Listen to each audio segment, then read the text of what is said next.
अतिशय महत्त्वाचा हा व्हिडिओ आहे, शेवटपर्यंत बघा. असं एक कन्स्ट्रक्टिव्ह रूपात मराठा आरक्षणाला किंवा मराठा समुदायाला त्या जातीचं जात प्रमाणपत्र आणि वैधता याची हमी देणारं असं या जी आर मध्ये काही नाही. आणि त्या अर्थानं हा जी आर फक्त आणि फक्त मराठा आरक्षणाच्या आंदोलनाच्या तोंडावर मुंबई उच्च न्यायालयाच्या प्रचंड मोठ्या रेट्यानंतर हा एक समझोत्याचा प्रयास आहे. या पलीकडे या जी आरला फारसा अर्थ नाही.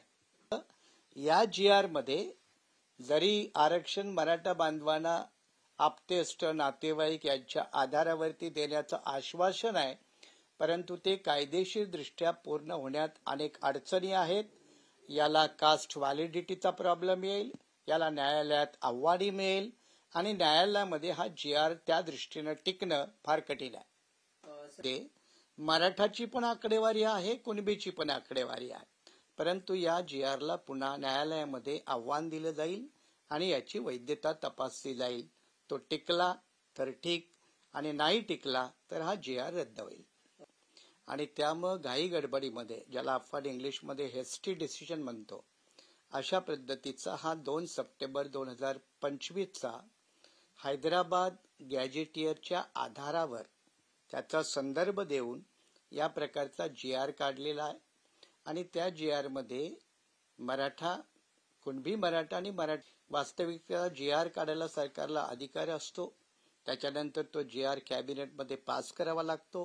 कुणबी असे संदर्भ देऊन एक काहीतरी फार मोठा धोरणात्मक निर्णयाचा भाग म्हणून हा जी आर काढला.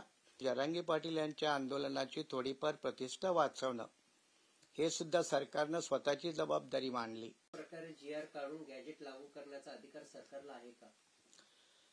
आहे पहा की मुंबईमध्ये मराठा आरक्षण प्रश्नावरचं आंदोलन, त्याची तीव्रता, मुंबई उच्च न्यायालयानं बेकाबू झालेल्या आंदोलनाला दिलेला दणका, या पार्श्वभूमीवरती सरकारला काहीतरी तातडीनं कारवाई करण्याची गरज होती. त्या अर्थानं मी म्हणेन की सरकारच नाही तर जरांगे पाटील यांच्या आंदोलनाची थोडीफार प्रतिष्ठा वाचवणं हे सुद्धा सरकारनं स्वतःची जबाबदारी मानली. आणि त्यामुळे घाई गडबडीमध्ये, ज्याला आपण इंग्लिशमध्ये हेस्टी डिसिजन म्हणतो, अशा पद्धतीचा हा 2 सप्टेंबर 2025 हैदराबाद गॅजेटियरच्या आधारावर त्याचा संदर्भ देऊन या प्रकारचा जी आर काढलेला आहे. आणि त्या जी आर मध्ये मराठा, कुणबी मराठा आणि मराठा कुणबी असे संदर्भ देऊन एक काहीतरी फार मोठा धोरणात्मक निर्णयाचा भाग म्हणून हा जी आर काढला. वास्तविकता जी आर काढायला सरकारला अधिकार असतो. त्याच्यानंतर तो जी आर कॅबिनेटमध्ये पास करावा लागतो. परंतु या जी आरला पुन्हा न्यायालयामध्ये आव्हान दिलं जाईल आणि याची वैधता तपासली जाईल. तो टिकला तर ठीक आणि नाही टिकला तर हा जी आर रद्द होईल. सर, दुसरा प्रश्न, हैदराबाद गॅजेट मध्ये फक्त जातीनिहाय आकडेवारी किंवा व्यक्तींची नोंदी नाही आणि जी आर काढल्यात त्यात वंशातले जे नोंद दाखवूनच जात प्रमाणपत्र दिलं जाईल असं देखील म्हटलं जाते. मग गॅजेट मध्ये व्यक्तीचं नोंदी नाही तर मग ह्या गॅजेट लागू करण्याचा फायदा कसा होणार? पहिल्यांदा अनेक लोकांना गॅझेटियर म्हणजे काही कल्पना माहीत नाही. गॅझेटियरची पद्धत ही ब्रिटिश कालखंडापासून सुरू झाली आणि आताही प्रत्येक जिल्ह्याला एक गॅझेटियर महाराष्ट्र शासनातर्फे आपल्याकडे आताही पद्धत आहे. गॅझेटियर म्हणजे काय हो, तर गॅझेटियर म्हणजे त्या जिल्ह्यामध्ये जे जे शेती आहे, माणसं आहे, जाती आहेत, समूह आहेत, प्राणी आहेत, या सर्वाची नोंद ठेवणारं रेकॉर्ड म्हणजे गॅझेटियर. मग नद्या किती आहेत, ओढे किती आहेत, कालवे किती आहेत, धरणं किती आहेत, रस्ते किती आहेत, पाणी किती आहे, या सगळ्याची नोंद ज्यादा असते त्याला जिल्हा गॅझेटियर म्हणतो. आता अशा वेळेला हैदराबाद संस्थानामध्ये त्यावेळेला काय 8 जिल्हे नव्हते जे वर्तमान मराठवाड्यामध्ये आहेत, त्यावेळेला 5च जिल्हे होते. आणि तुम्ही जसं म्हणाला की त्या गॅझेटियरमध्ये व्यक्तीच्या नोंदी नव्हत्या, फक्त आकडेवारी होती समाज घटकांची. आणि समाज घटकांची आकडेवारी त्या गॅझेटियरमध्ये मराठाची पण आकडेवारी आहे, कुणबीची पण आकडेवारी आहे. ज्या जी आरचा आपण या ठिकाणी संदर्भ देतोय त्या जी आर मध्ये मराठा जातीच्या ऐवजी कुणबी जातीसह कापू नावाची जात असल्याचा उल्लेख केलेला आहे. आणि इथं असं म्हटलंय की कापू ही महाराष्ट्रात जात नाही, पण कापू ही स्वतंत्र आता तेलंगणा आणि आंध्र प्रदेशमध्ये तेलुगू भाषिकामध्ये जात आहे. त्यामुळे कापू ऐवजी मराठा म्हणून तुम्हाला वाचता येणार नाही.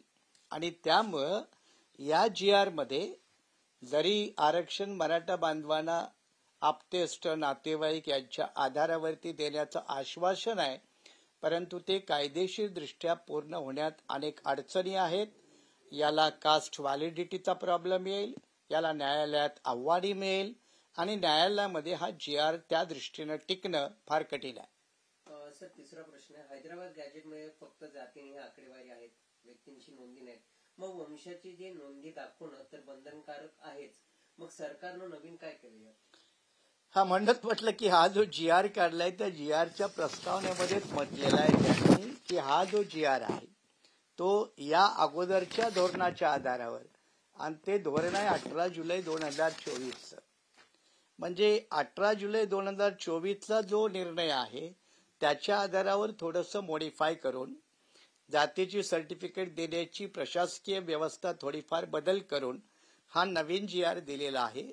तसं ठोस असं एक कन्स्ट्रक्टिव्ह रूपात मराठा आरक्षणाला किंवा मराठा समुदायाला त्या जातीचं जात प्रमाणपत्र आणि वैधता याची हमी देणारं असं या GR मध्ये काही नाही.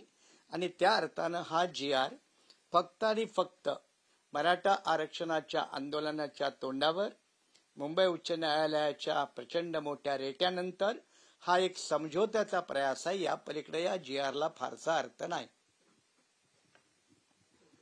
हा GR फक्त न्यायालय म्हणजे मग ह्या GR मध्ये जर तुम्हाला GR बद्दल अधिक माहिती हवी असेल तर व्हिडिओ खाली कमेंट करा आणि आपल्या चॅनलला सबस्क्राईब करा, व्हिडिओला लाईक करा आणि व्हिडिओ सर्व मराठा बांधवांपर्यंत शेअर करा. धन्यवाद.